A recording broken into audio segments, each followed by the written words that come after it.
हम अक्सर अपनी खुराक में प्रोटीन, कैल्शियम और आयरन के बारे में बात करते हैं, लेकिन हम विटामिन B12 के बारे में मुश्किल से बात करते हैं। आदद और शुमार से पता चलता है तकरीबन 47% हिंदुस्तानी विटामिन B12 की कमी का शिकार हैं। क्या ये हमारी आबादी का निस्फ नहीं है? तो आइए आज विटामिन B12 की कमी के बारे में बात करते हैं। विटामिन B12 पानी में घुल जाने वाला विटामिन कुदरती तौर पर कुछ खानों में मौजूद होता है और दूसरों में शामिल किया जाता है। यहाँ तक कि बाज़ औक़ात डॉक्टरों की तरफ से ग़िज़ाई सप्लीमेंट्स या इंजेक्शन के तौर पर भी तजवीज़ किया जाता है जब सतह बहुत कम होती है। विटामिन B12 इतना अहम क्यों है? विटामिन B12 खून की सुर्खिल्लियों की नशोनुमा, आसाबी निज़ाम के मुनासिब काम और दिमागी अफ़ाल के लिए भी बहुत जरूरी है। काफी अहम लगता है ना? तो विटामिन B12 की कमी की वजह क्या है? विटामिन B12 की कमी की 4 अहम वजूहात हैं। खुराक की नाकाफी मिकदार, ग्लाइकोप्रोटीन की कमी जो विटामिन B12 को जिस्म में जज्ब नहीं होने देती, खत्म शुदा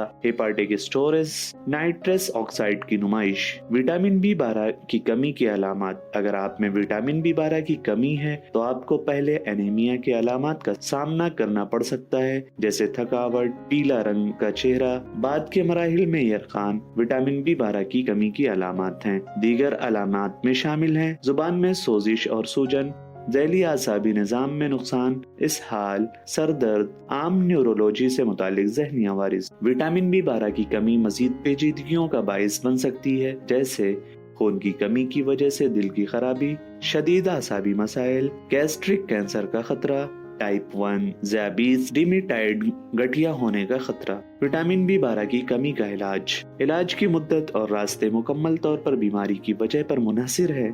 मसलन ग़िज़ाई कमी की सूरत में विटामिन B12 की ज़ुबानी सप्लीमेंट की तजवीज़ की जाती है। नुकसानदेह खून की कमी या गैस्ट्रिक बाईपास सर्जरी वाले मरीजों में विटामिन B12 की सप्लीमेंटेशन इंटरमास्कुलर रास्ते से की जाती है। हमारी तजवीज़, अपने जिस्म में विटामिन B12 की सतह पर नजर रखें और बहुत देर होने से पहले अपने डॉक्टर से मशवरा करें। याद रखें, जब वक्त पर अच्छी तरह से तशखीस हो जाए तो बीमारी का इलाज करना हमेशा आसान होता है। बराए मेहरबानी हमारे चैनल को लाइक, शेयर और सब्सक्राइब करें।